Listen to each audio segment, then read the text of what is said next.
E quanta gente ci sta? Buongiorno a tutti, bentornati a Liberamente, variazioni e scorribande qui su Radio Libertà.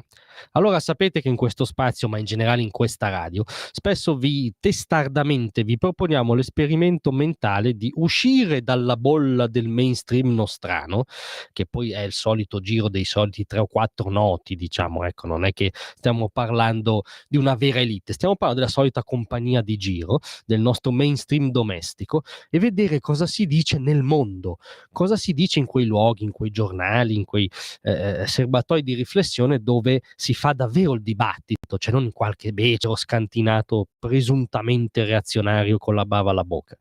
Ecco, nel mondo, secondo il dibattito più autorevole, oggi esiste un grande malato d'Europa, che non è l'Italia. Questo è il primo spoiler che possiamo dirvi, e per approfondire la questione andiamo sul Wall Street Journal, testata che insomma mi auguro nessuno voglia ridurre a un gruppo di disperati con la bandana sovranista, sicuramente testata dichiaratamente di ottica liberal conservatrice, ma dalla grande storia e evidentemente dall'indipendenza di giudizio, visto che spesso critica anche l'amministrazione Trump. Quindi Wall Street Journal, non un gruppo di sbandati, dove si legge un editoriale che inizia così: c'è un paese nell'Unione Europea gravato da un enorme debito, da costi di indebitamento in aumento e da governi che crollano nel giro di pochi mesi. E rullo di tamburi, non è l'Italia, scrive chiaramente il Wall Street Journal, perché forse si era abituati in altre ere, quando c'erano i presunti sapienti al governo, però il malato era sempre l'Italia. Invece no, oggi non è l'Italia, dice il Wall Street Journal. E ora andiamo a vedere chi è allora, sempre parole della testata americana. È la Francia. La Francia sta scivolando in una palude che un tempo affliggeva il suo vicino meridionale.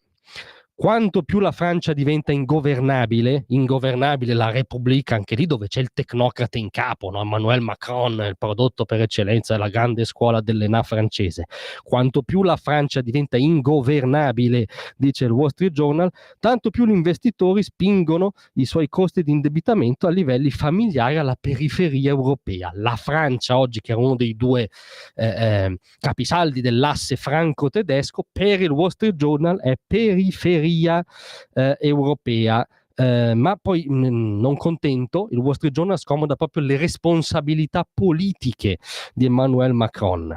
Ha gettato le basi per l'attuale malessere quando ha introdotto ampi tagli fiscali senza apportare riduzioni analoghe ai costi dell'assistenza, dell'istruzione e altri servizi pubblici. Cioè ha fatto la cosa in realtà più populista del mondo, stando all'alfabeto di lor signore: abbasso le tasse senza tagliare la spesa. Una stroncatura proprio totale di Emmanuel Macron. Le politiche di Macron hanno causato un profondo senso di giustizia e sono state viste come volte abbassare le tasse solo per i ricchi e per le imprese, da cui rivolte dei gilet gialli e via dicendo, per tacere, aggiungiamo noi, dell'oggettiva sconfitta dal punto di vista non solo dell'ordine pubblico, ma della garanzia dei valori stessi della République su ampie fette del territorio francese ormai islamizzate di fatto.